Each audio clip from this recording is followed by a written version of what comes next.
Hello implementers, welcome to episode 13 of the Learn to Implement podcast, where you learn to beat procrastination, fight perfectionism, and execute on your plans, especially the business ones.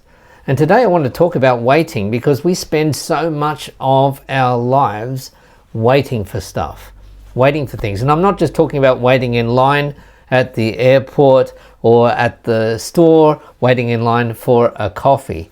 We spend so much time waiting, and I want to examine a better way to use that time. It's really interesting because we speak about waiting in a very negative way. Almost always it's you have to wait or just hold on, or it's not ready yet. And this can really be a strain on our patience.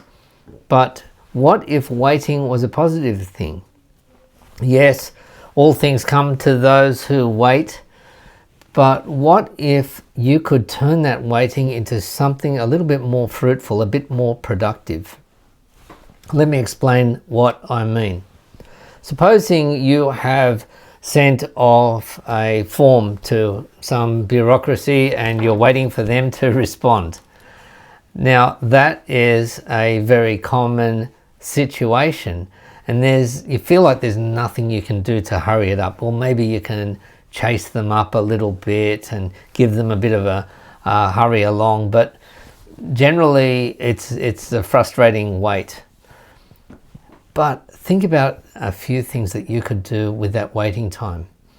One thing that you could do is reduce it simply by putting all of the stuff that you need to do together. You're putting it all in the one place. So for example, supposing you are applying, you're asking for something. Maybe at a university, you're asking to get into a particular course.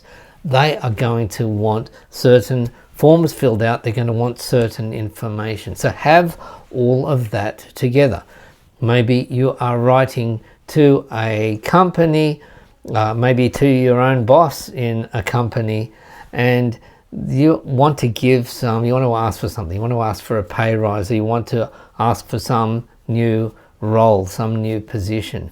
Give what they need so that they don't have to do too much work searching for stuff, so that they don't have to do too much work just waiting for you. And so one of the ways that you can reduce your waiting is by making it easier for other people. In other words, give them all that they might be asking. Maybe not everything that they might be asking, but what's the most likely things that they are going to ask? Because one of the reasons that we spend so much time waiting is that we will reach out. This happened to me just yesterday. You'll reach out to somebody and you'll say, hey, I need this. I need a letter from you, something that I needed for financial things. I need this letter from you. Can you do it? And they came back to me only after a while and said, oh yeah, but we'll also need this. Now, if they had told me ahead of time, I could have had that ready for them. And so too, when you're asking for something, have everything that you can have together. For example, supposing you need to get a repair on some appliance or some technology, something that you've got.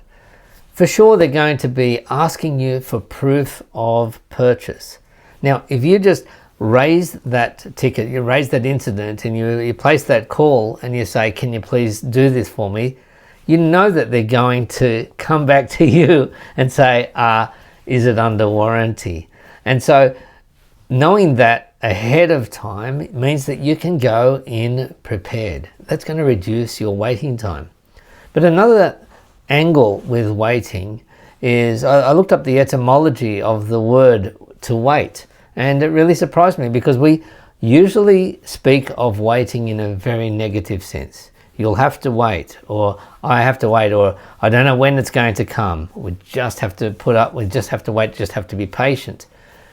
But what if waiting was a positive thing? I looked up the etymology of the word wait, and it means watch. It means keep watch. It means to keep vigil, to be attentive.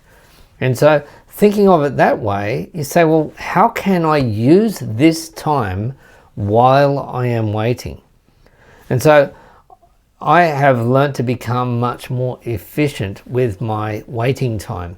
So for example, if I'm waiting for a train, if I have to catch the train somewhere and I'm waiting for the train, then I've got my AirPods on and I'm listening on my AirPods and I'm listening to an audiobook, an educational audiobook, so that I can use that waiting time better. So too, supposing you know that you are going to be, if you're running your own business, you know that you're going to be writing a proposal or some sort of offer for somebody, but they haven't got back to you yet. Well, is there anything that you can do in the meantime to prepare that, to gather the information that you need so that you're not driven by the deadline? If you are working on a project with your team, and once again, what can you do to have things handy, to have things together so that when you go and ask them something, then the response is not going to be, I'll have to get back to you. How can you provide your end of the deal? And so when you are waiting for one thing, that's an opportunity for you to be working on other things. It doesn't mean that you always have to be working, but it's a chance for you to use that waiting time maybe for something else, because as you know, most of life is going to involve lots and lots of waiting, so you might as well get good at it. You are going to be taking a step and then waiting for a response, and then often the response is going to be asking you for something. Once again, next step. That's the way that life pretty much works. You go to the doctor wants to do blood tests, you have to wait for the blood test results.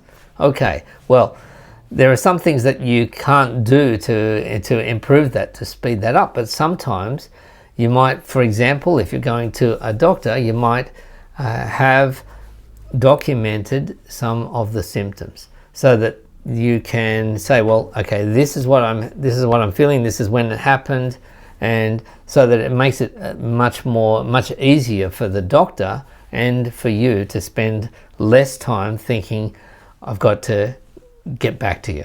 Okay? So this idea of waiting and watching, keeping attentive, is really, really powerful. Books are a great way that I find to use your waiting time. Books, audio books, listening to podcasts in an educational sense. Maybe you are sitting around waiting for a meeting to happen, waiting for public transport, waiting for something else. That can be an opportunity to say, well, how can I use this little bit of waiting time, maybe I don't know how long it's going to be, to educate myself, to improve myself. Yeah, you can definitely scroll on social media, and you can read the news, and you can do those sort of things, and I do those. But what I'm saying is that sometimes your waiting time can be used in a more precious way.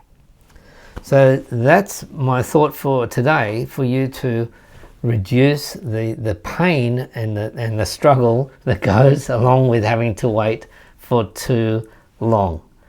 So till next time, thanks for listening or watching the Learn to Implement podcast. Once again, I'm Anthony English, and this is episode 13.